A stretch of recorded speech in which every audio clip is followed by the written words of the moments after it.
Hi guys, this is Tablet-News.com and I'm here with a review of the Samsung Galaxy Tab A7 Lite, and in spite of having a 7 in its name, it's actually a bigger tablet which comes with an 8.7-inch screen. It's easy to use with a single hand, but you can also use it in landscape mode if you're watching a video.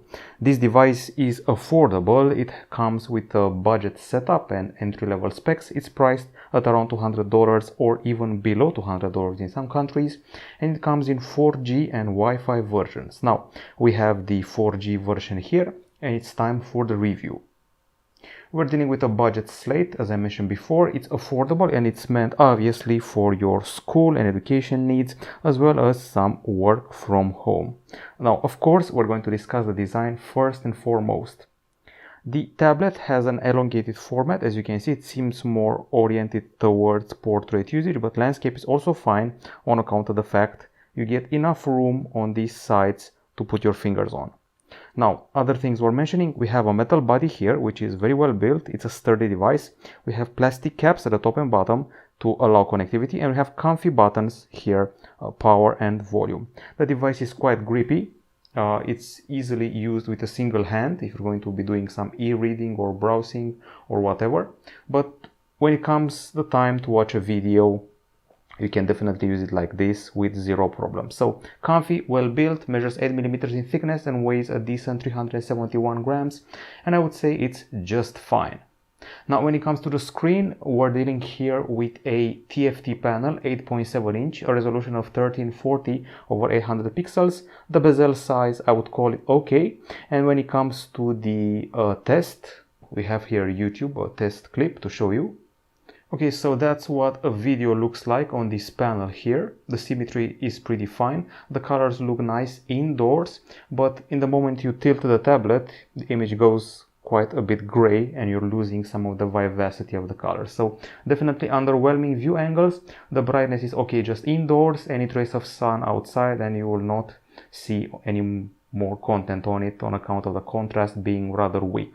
So we're left with an indoor experience with, I would say, decent looking colors. The pixels have an RGB stripes arrangement, and when it comes to the brightness test, we achieved here in our test 244 lux units.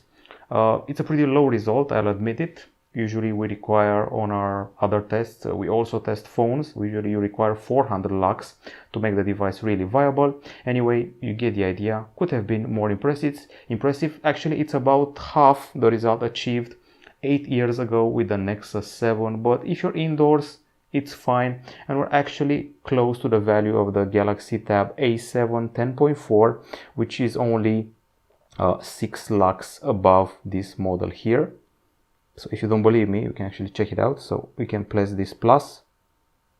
And as you can see, the Galaxy Tab A7 10.4 2020 is just 6 lux above, so we're not doing that bad compared to the predecessor. I would say we're pretty close value-wise. Now we're done with the screen. Let's talk about the innards of the tablet. You might as well call it a phone because it's also a phone, not just a slate. Now I'm going to make use of the app called IDA. And this one will show you the CPU we have available here. It's a MediaTek Helio P22T octa-core 12nm. It's similar to the P22 we saw on the LG K40 phone and the Xperia L3. It's accompanied by either 3 or 4 gigs of RAM. We have the version with 3, and 32 or 64 gigabytes of storage. We have the version with 32 plus microSD. Now I would be lying if I would say that we don't have lag here. There's obviously some lag here and there, particularly if you have open quite a few apps and if you're also updating them in the background. There will definitely be some lag here and there, and in the first 10 minutes after booting up the device, it's basically inevitable. However, you can do regular average day tasks like your Facebook, YouTube, some learning, some e-reading, of course maybe some Netflix, Spotify, and even some modest games like some racers or platformers, but nothing fancy. Doesn't quite handle PUBG too well. Now the benchmarks, I won't insist on them too much because this is not a benchmarkable device. I mean, you can check out the tests for sure, but the device will always be at the bottom of the hierarchy. well, except for this one here. Apparently in AI benchmark it did quite fine. In Antutu it's at the bottom, 7 and 8. Basemark OS quite low, comparable with older devices. Geekbench 5, as you can see at the bottom again. So not a very high performing device, not very future proof, but in the moment for this school season and probably also the next, should be fine enough for your Google Classroom, some little e-learning apps, and maybe some minor platformers, and of course video watching and music playing. Now we also did some temperature tests aside from the benchmarks, and let's see what came out of that. In benchmarks we achieved 30.1 degrees Celsius, which means there is no overheating, and in games 32.9 degrees Celsius, which once again signals there is no overheating here. Now, as you can see written here, this Galaxy Tab A7 Lite has a 5100 mAh lithium polymer battery, which is supposed to charge at 15 watts, but guess what? In the box you only have a 7.8 watt charger, which is a bit of a bummer. And I think it's time we also showed you the values we achieved here. We start with the battery test. It's actually pretty solid as far as the video playback is concerned, 13 hours and 36 minutes. It's actually on the third spot. We haven't tested many tablets, but this one is doing decently. Surpassed Galaxy Tab S4, Galaxy Tab S6 Lite and Huawei MatePad Pro. It's not in bad company. It's beaten by the Galaxy Tab S6 and the S5e. Continuous usage is a bit more modest, a mere 7 hours and 39 minutes. It beats older tablets like the Nokia N1 and Chewy Hi 12. Nothing more relevant around it, sadly. It stays below something like the Galaxy Tab A7 10.4, Tab S5e and Tab A 9.7, which is a bit of a beast even now after all these years with 13 hours of continuous usage. Charging is a bit long. It requires 2 hours and 43 minutes for a full charge, and after 30 minutes you're at just 15%, which just doesn't cut it nowadays. And now we go further. We have a set of stereo speakers here, one on this side and one on the other side, plus the audio jack you can see here. And I think it's time to turn on the music and share some impressions about that. We also have some special settings, including, there's the Dolby Atmos and Dolby Atmos for gaming, so that's nice to know. And I think it's time to play some music.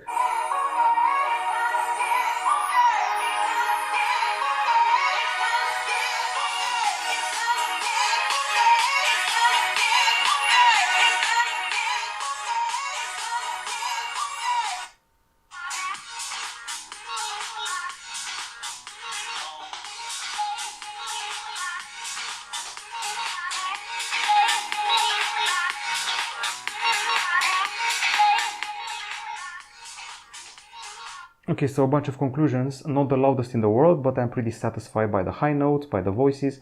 Even the bass is fine. I encountered it in tunes which actually have bass, like hip-hop tunes and dubstep ones, for example. I think it's pleasant if you're really focused on podcasts and movies and things like that. You'll definitely be satisfied. Now, we also have tests which we do with a special tool, a decibel meter. And you can see here that we achieved 81.9 decibels with the bottom speaker if the device is held like this. I'm talking about the bottom speaker. 81.9 decibels at the bottom and 77.7 decibels at the top. That's with an acoustic sample.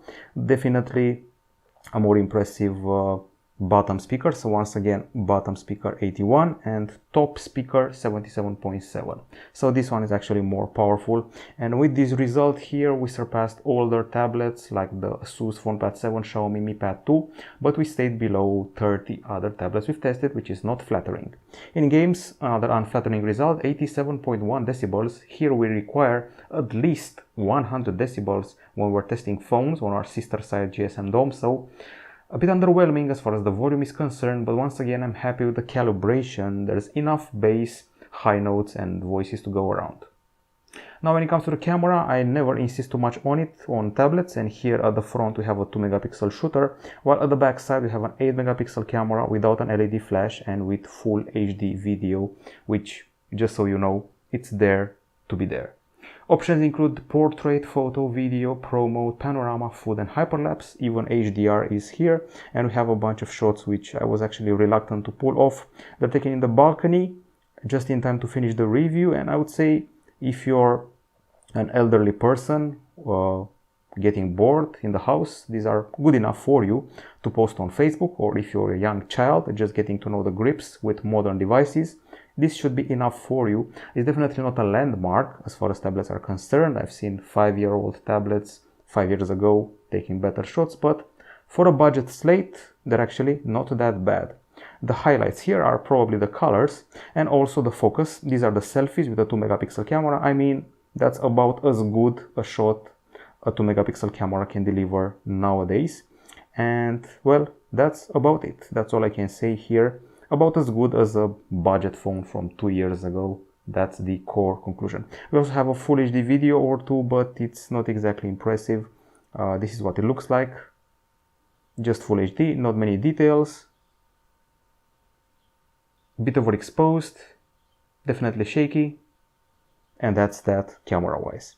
Now when it comes to the connectivity, this device has it all. I'm sure you can see here that next to the Wi-Fi symbol there is a connectivity symbol. We have the mobile data activated, as you can see here. So we have the 4G version of the device. What you're getting here is also an USB-C 2.0 port. You can see here the audio jack. We have a nano SIM card slot available on the same tray with a microSD. There's Wi-Fi dual band, Bluetooth 5.0, GPS, GLONASS, Beidou and Galileo. You can take calls here, you can make calls, and you can get and send texts. The calls are, I would say, decent in clarity and okay in volume. What else? We also did a bunch of measurements when it comes to the connectivity, and as you can see, we achieved 320 megapers in download on Wi-Fi and 314 megapers in upload. That's Wi-Fi alone. We're still doing the 4G test, and we'll be back with more details in the text review. Now, as far as the software is concerned, you probably know already that this is Android 11 with a large slice of One UI on top. It's actually One UI 3.1. It delivers multitasking like this, with these windows here, and of course aside from them you can also have split screen if you want to, and also a pop-up view with floating apps. Swipe down and you're going to see the quick settings, which are quite useful. They include a nearby share, eye comfort shield, and a dark mode, plus the notifications should also be here. Now, other things we're mentioning, you're probably familiar by this point with Android 11 and One UI 3.1. So to the leftmost we have the Google News feed, and the settings include options like privacy, biometrics and security. I actually have the face recognition activated. There's no fingerprint scanner here. This is the connectivity section, the sound section, notifications, wallpaper, privacy. There are the advanced features, Android Auto and Side Key, motions and gestures. I'm pretty sure you can replace these buttons with swipes. We have the digital well-being and parental control. As far as the pre-installed apps go, there's Galaxy Store. We're going to download your special apps, themes, and some games, even some exclusives.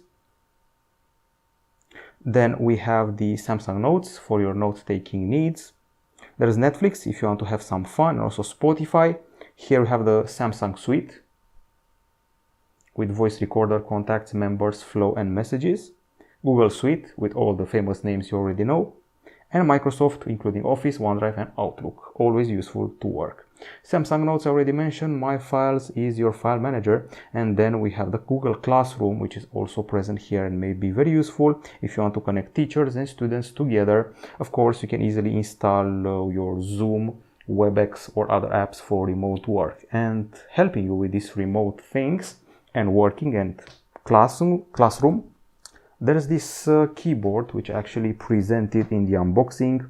It's the brand new Trio keyboard. It's called Trio because it has this ability to connect to 3 devices at the same time. It has a DeX key here, and it has buttons which you usually associate with a mobile device. So I activated the Bluetooth. I'll activate it here as well. Once again, the latest Trio keyboard, and should be found here. One device connected. Smart Keyboard Trio 500, that's the full name. The price is quite low, something like $50, even less. And I just have to press this button here and keep it pressed to connect to device 1, device 2, and device 3. And actually, if you look here, I'm tweaking the screen brightness right now by pressing these buttons.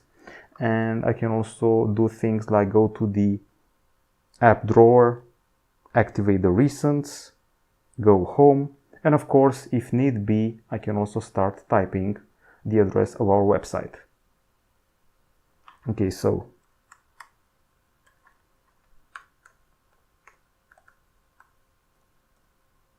I love softer keyboards, so this one is actually tailored to my taste.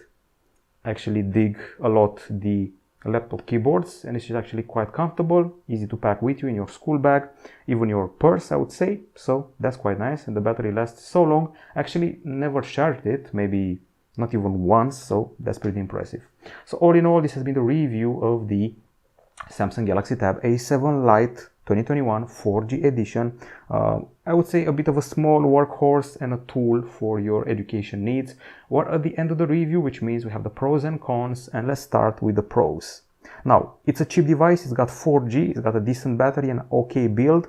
It's good for your school needs, has pretty solid acoustics, comes with Android 11, microSD card slot and One UI 3.1, and well, that's about it. And it's also rather comfy when it comes to holding it in both portrait and landscape. Those are the pros. On the cons, it's got poor cameras, even by this standard. The screen gets smudged too easily. The screen is pretty poor when it comes to the brightness, especially outdoors. The CPU is modest, not future-proof. There will be some lag here and there, which you probably saw during this review. And there is only a 7.8 watt charger in the box, even though the tablet supports double that amount. That's pretty much it. It's definitely a cheap tablet for $200 or less, but if you pair it with this device, you can end up spending something like $250, $230 with a pretty nice pair if you strictly focus on Facebook, YouTube, Google Classroom, maybe some minor platformer games and educational apps for your little kid. That's the core idea. If you want a higher performance, maybe get a pricier tablet, but that goes into $300 territory. This is it from us. Bye bye.